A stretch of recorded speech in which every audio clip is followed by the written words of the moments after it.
Welcome back to the deep dive.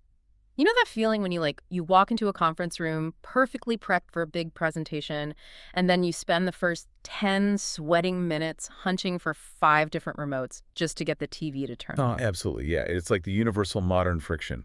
The physical world stubbornly refusing to cooperate with our digital prep. Exactly. Okay, let's unpack this because we were looking through some AV tech documentation recently, specifically a spec sheet from HDTV Supply, and we stumbled across this tiny hidden piece of hardware that completely removes this exact friction. Yeah, it's called a Kramer FC-18 4K 60 HDR HDMI on Oshay controller. Which is, a bit of mouthful. Right, totally mouth. But I mean, it essentially acts as an invisible bridge between you plugging in your laptop and the room actually waking up to respond. So instead of playing musical remotes, you just plug in your HDMI cable and the screen turns on. But Yeah. how is it actually doing that? Because to the end user, it just feels like magic.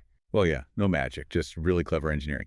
So the FC-18 sits between your laptop or, any video source and your display. When you plug in, it detects the 5-volt pin activation on the HDMI cable. Oh, so it's a physical trigger. Exactly. That tiny voltage change is the trigger. And the moment it senses that signal, and by the way, it supports incredibly high bandwidth 4K video at 60 hertz with HDR, it immediately fires an on-end command to the screen. Wait, so it handles full 4K HDR without choking? Yep, full 4K 60 frames, 4.4.4 color space. And then, you unplug and that voltage drops. It just sends an OFF command. Huh. What's fascinating here is, well, it's how this simple trigger mechanism quietly enforces energy efficiency. Oh, because people always forget to turn things off. Right. It saves massive power costs for a business completely in the background without requiring any human habit changes. You don't have to train anyone to turn the TV off, right? The system simply manages itself. It's like having a hyper-attentive digital butler who opens the door the exact fraction of a second you reach for the handle. But I have to push back a little here. Sure, go ahead. Anytime you put a middleman device between a laptop and a display, aren't we risking video lag? And, what if I'm just running audio for a recording and I don't want a giant monitor blinding me?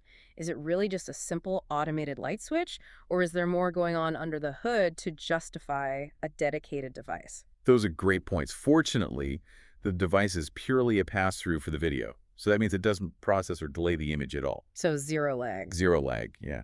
As for the audio-only scenario, you can actually override the automatic trigger using manual controls. Like what kind of controls? Well, things like front panel buttons or contact closure switches, Mm. which are essentially just simple physical buttons you can wire right into a presenter's desk. Ah, okay, that makes sense. You just press a button if you don't want the screen on. Exactly. Yeah. But preventing lag and providing manual buttons is really just the baseline. Yeah. I mean, the real reason AV integrators use a dedicated box like this comes down to a feature called data tunneling. Okay, data tunneling. Yeah. See, it's not just an automated light switch. It supports data tunneling between an older RS-232 port and modern Ethernet ports. Plus, they engineered all of this into a compact, fanless Digitools enclosure.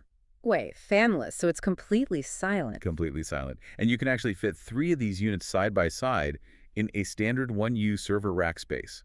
It's currently priced around $372. Okay, here's where it gets really interesting, because for those who aren't wiring corporate server racks on the weekends, RS-232 is an old serial communication standard, right? Yeah, very old. It's basically the language legacy hardware speaks. Right, and data tunneling acts like a digital ambassador. It takes instructions in ancient Latin, those old RS-232 signals, packages them up, and instantly translates them into modern internet slang so they can travel over standard Ethernet network cables. That is a perfect analogy. It's taking older analog voltage signals and wrapping them inside digital network packets.